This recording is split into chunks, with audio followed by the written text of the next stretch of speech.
Bab karahiyatu an yanama ar-rajulul laila kullahu la yusalli fihi. Bab kemakruhan. Mana tidak disukai. Tidak disukai. Dia bukan, saya cakap kalau kita faham kemakruhan ni, kita ada dua side. Satu maksud makruh tadi, tak digalakkan. Tak digalakkan. Tapi satu lagi maksud dengan lebih tepat adalah dibenci. Tidak disukai. Dia ada beza. Kalau kita kata tak digalakkan, tak digalakkan untuk buat satu perkara, kau tak buat dapat pahala, kalau buat tak ada apa-apa. Itu yang sering difahami dengan makruh. Tapi istilah karahiyah, kemakruhan ni tidak disukai atau tidak digalakkan, itu lebih tepat. Maksud dia kalau kita baca hadis ni dan kita belajar, patut kita buat the opposite daripada apa yang menjadi kebiasaan yang sering kita buat lah. Bukan kita adalah makruh je. Kan? Macam orang kita kan. Alah kan, isap rokok makruh je. Kan? Dia sendiri makruh. Semua bantai makruh. Kan? Alah makruh je. Kan? Dia memanglah para ulama kata, tapi makruh. Lepas tu saya ada bagi satu suggestion, cadangan. Kita tukar geng-geng yang suka buat benda makruh ni, jangan pakai ahli sunnah, ahli makruh. Dia kata benda ni makruh je, bukannya haram, makruh je. Kita mendekat diri Allah Ta'ala dengan perkara yang Allah Ta'ala sukai. Galakkan. Bukan kita dekat diri Allah Ta'ala dengan perkara yang Allah Ta'ala tak sukai kita buat. Apa? Dia lebih tepat dibenci maksud dia. Tapi kalau dia kata kalau kita masuk dalam usul fiqh, ni satu ilmu lain. Ilmu perbahasan berkenaan dengan hukum-hukum agama. Contoh dia macam, bila kita kata dalam agama ni hukum ni ada 5. Okay? Wajib, sunat, haram, makruh, mubah. Okay. Wajib ni apa yang Allah telah perintahkan mesti buat. Okay. Tak buat kita dosa. Kalau sunat atau mustahab atau nadab, maksud dia Allah Ta'ala suruh kita buat tapi bukan dengan kemestian. Tak buat pun tak apa. Contoh macam solat sunat lah. Kalau kita buat pun tak apa, tak buat pun tak kisah. Lepas tu kita ada haram yang Allah Ta'ala larang kita buat. Kalau kita buat juga berdosa. Lepas tu ada benda yang Allah Ta'ala tak galakkan kita buat. Tak galakkan kita buat. Tapi kalau kita buat juga tak dikenakan dosa apa-apa. Kemudian ada perkara yang Allah Ta'ala beri pilihan pada kita, either untuk buat atau tak buat. Tak buat pun tak apa, buat pun tak apa. Tak ada masalah. Jadi 5 ni dipanggil sebagai hukum agama. Whenever seorang tu, dia kata dalam Islam ni ada berapa hukum. Ini 5 ni.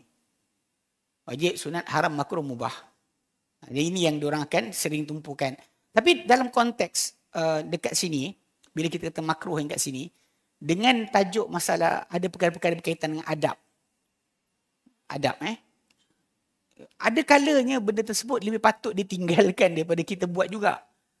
Kita kata alah makruh je. Ayat yang tu kan. Macam contoh macam saya masam muka depan sahabat saya. Wajib, sunat, haram, makruh, mubah. Bermanis muka tu digalakkan. Tapi bahkan Nabi kata la yahqiranna min ma'rufi syai'a. La tahqiranna min ma'rufi syai'a. Jangan kau rasa pandang kecil perkara baik itu walau apa-apa sekalipun. Wa antal qa'akhaka biwajhin taliq. Sekalipun benda baik yang kau rasa tak besar tu, hanyalah engkau bertemu saudara engkau dengan wajah yang manis. Soalan, bertemu orang dengan wajah manis ataupun wajah masam, wajib ke sunat? Ke haram ke? Mana? Kat sini tajuk dia. Jadi, kalau sepatutnya yang digalak pada kita ini. Tapi bertemu orang dengan muka masam. Kita nak cari dalil tak ada. Nak katakan haram tak ada. Tapi ia bertentangan dengan yang digalakkan oleh Nabi SAW. Maka dipanggillah makruh. Faham? Tapi kalau muka kebetulan tengah sembelit, macam mana? Kan? Ataupun macam saya kata apa? Orang perempuan kan. Kalau dia duduk dalam lift. Saya sering tanya soalan. Jawapan semua sama. Tak tahu kenapa. Okay, kalau awak dalam lift. Lepas tu awak tengok ada perempuan lain. Awak senyum kat dia, dia tak senyum kat awak balik. Awak kata? Kan ayat ni sebiji. Jawapan saya dapat dari semua orang perempuan, semua kata sombong. Semua. Tapi bila saya tanya balik, saya kata mungkin situasi berbeza. Saya cerita dulu kan, waktu kan pernah sekali tu, saya balik daripada Taman Tun, lintas dekat Pelangi Damansara. Kan dia macam sloping macam tu. Bawa kita pergi seberang sana, pergi Kota Damansara punya area. Waktu nak balik rumah. Waktu tu zaman tu air akan naik. Waktu saya lintas petang tu, air dah naik dah. Saya sampai rumah, saya mandi, saya solat maghrib sebagainya. Isyak saya keluar. Lepas tu saya tengok jiran saya, akak ni, dia tak pakai tudung. Rambut dia kembang. Muka dia macam nak bunuh orang. Okay. Saya terus tanya soalan, berapa jam? Sebab saya tahu dia sangkut. Dia angkat jari. Sebenarnya perjalanan tu, kurang 15 minit. Daripada Pelangi Damansara, sampai Kota Damansara, stesen 10 tu, tak sampai lah. Kalau ikutkan lancar trafik, 15 minit tak sampai. Dia bantai 3 jam. Kalau dia pergi Ipoh, makan mi Ipoh benda kan, patah balik. Tapi, dia angkat jari yang tu. Saya tanya terus berapa jam. Sebab saya tahu dia pun sangkut. Dia naik kereta. Saya naik motor, saya lepas lah. Tapi saya tanya soalan tu, saya tahu. Pasal benda ni kadang-kadang, apa? Kita tengok muka macam tu, cuba kita buat andaian. Entah bawa bergaduh dengan suami dia ke, entah dia tengah sakit perut ke. Kan menyebabkan kita kan, boleh lah, tak apa, dia sakit kot. Relax lah. Tapi orang perempuan kebiasaan macam saya tanya soalan tadi kan. Jawapan yang sama saya dapat adalah sombong. Padahal tak tahu entah sembelit. Tahan kentut ke. Kan? Kalau dia senyum terkentut. So macam mana?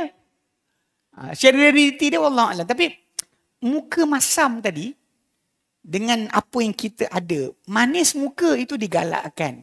Tapi dalam keadaan kita tengah marah, atau tengah sakit, atau tengah sekian, atau tengah buntu, tiba-tiba orang sibuk nak senyum kita. Kita macam, muka kita macam nak bunuh orang. Kan? Faham tak? Benda tu yang kita makruh tadi. It's not recommended. Tapi kalau macam tu, dah jadi macam mana?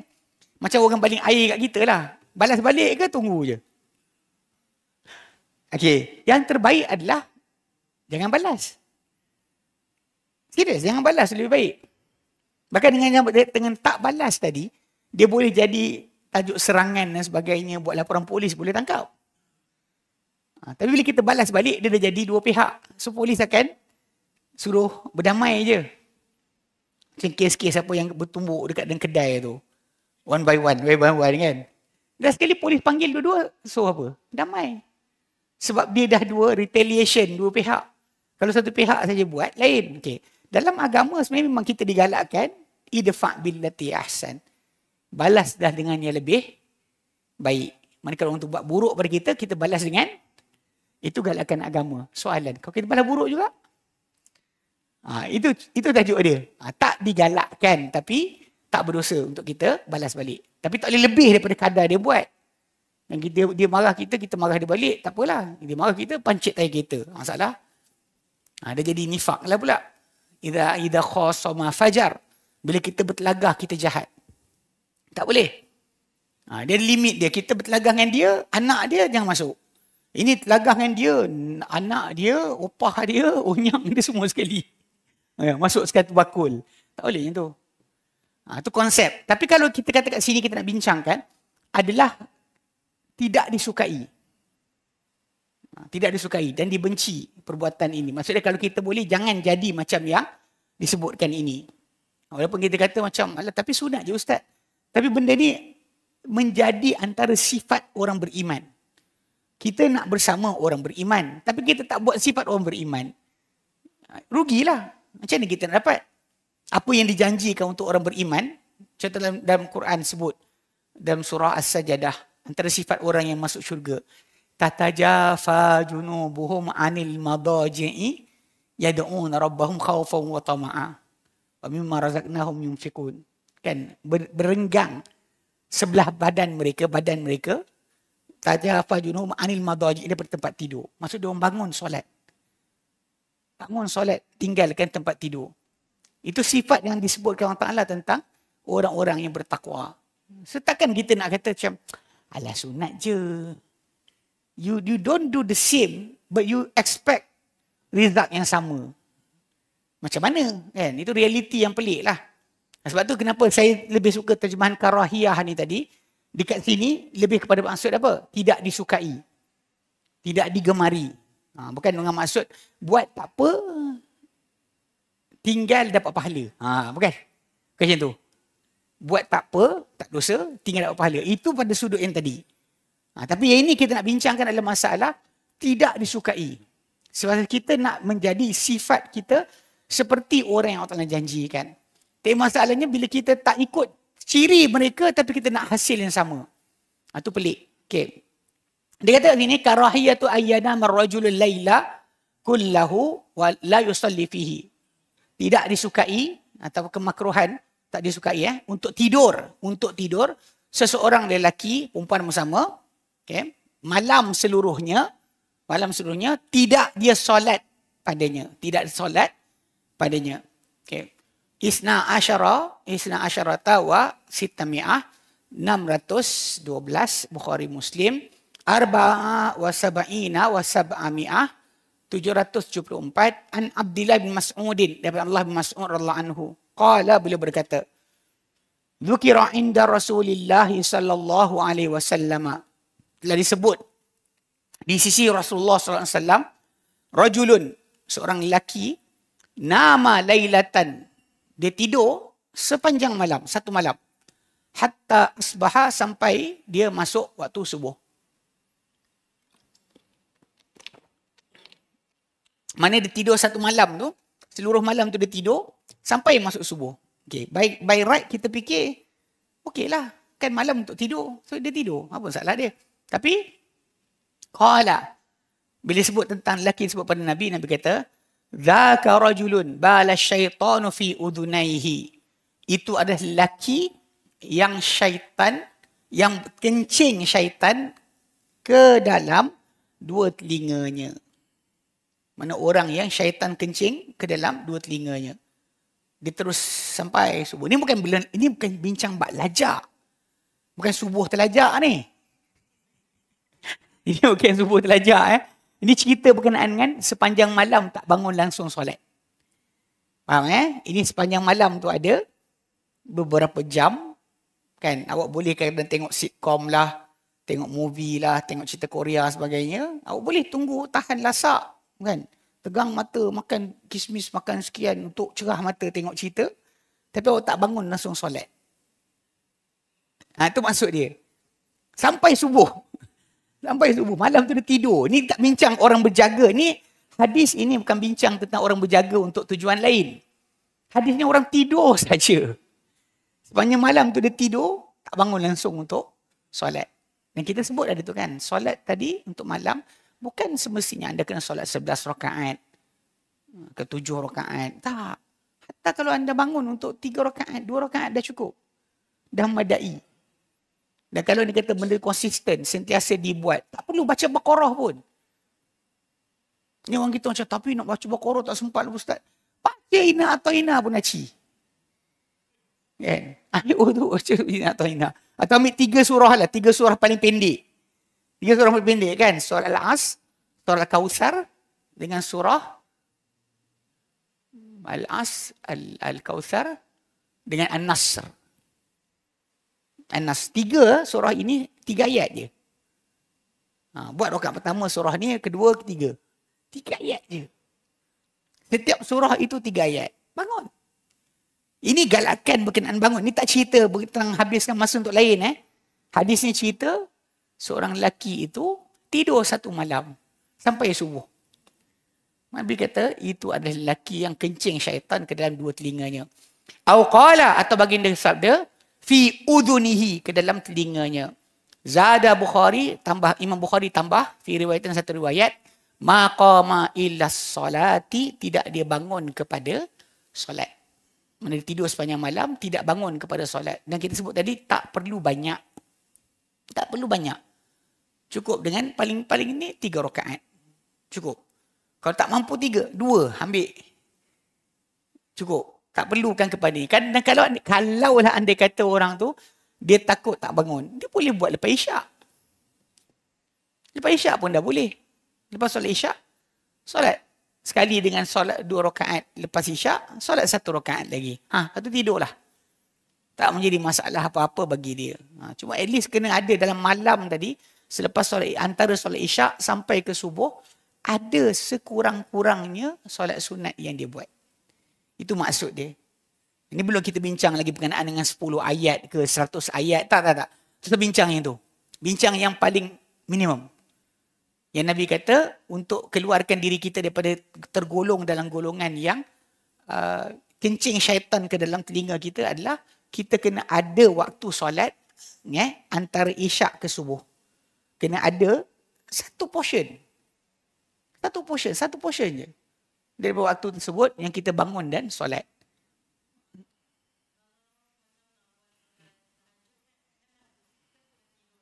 Terus boleh. Itu yang kita bincang hari tu. Kalau dah buat witir, kali kedua tak, dia lepas isyak dah buat, kalau terjaga, solatlah 2 rakaat atau 4 rakaat ke. Tahajud ni maksud dia, solat atau ibadat kita tinggalkan tidur. Hujud dalam bahasa Arab maksud dia tidur. Tahajud tinggalkan tidur. Hatta kalau awak baca Quran sahaja pun tahajud. Kalau berzikir sahaja pun tahajud. Baca novel tak ? Kau baca novel kan, apa Cinta Biru di Awan Kelabu apa. Yang geng-geng aku tak tahu. Macam mana kau boleh baca tebal-tebal tu? Saya ada anak saudara kan.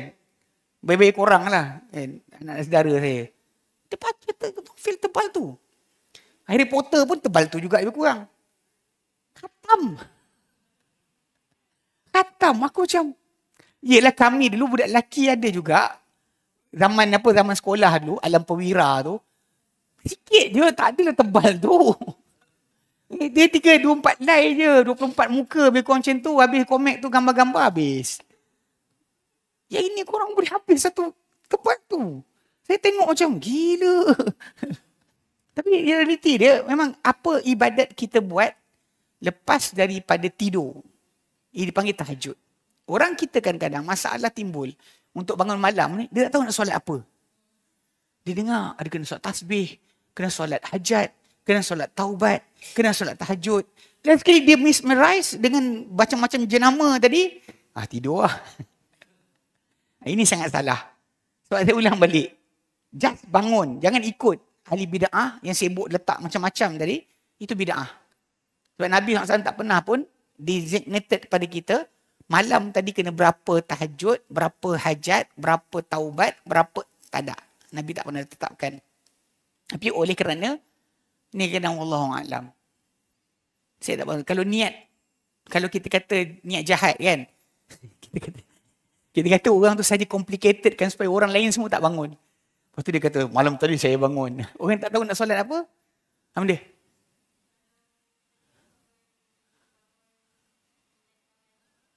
Bagi dia mikrofon. Sorry, saya ni sikit. Dia suara dia kuat, suara awak perlahan. Dah boleh jauh sikit. Okay. Dengar?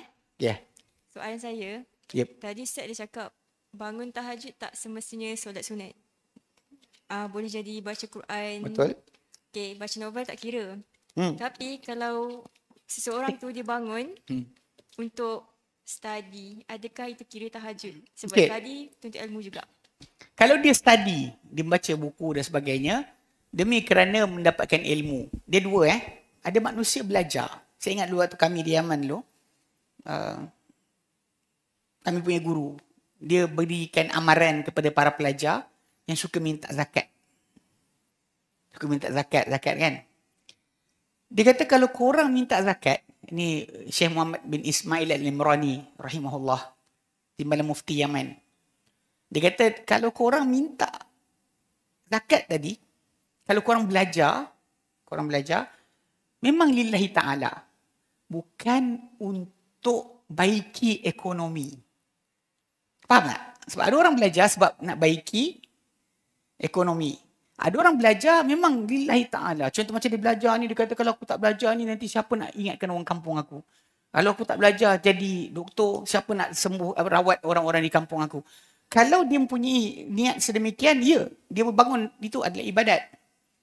So ibadat hatta dia baca buku perubatan sekalipun, buku ekonomi ke, buku apa saja politik ke yang sebagainya berkaitan dengan tajuk ilmu yang dia ambil untuk baiki masyarakat, Tapi kalau dia belajar untuk dapatkan status ekonomi yang lebih baik.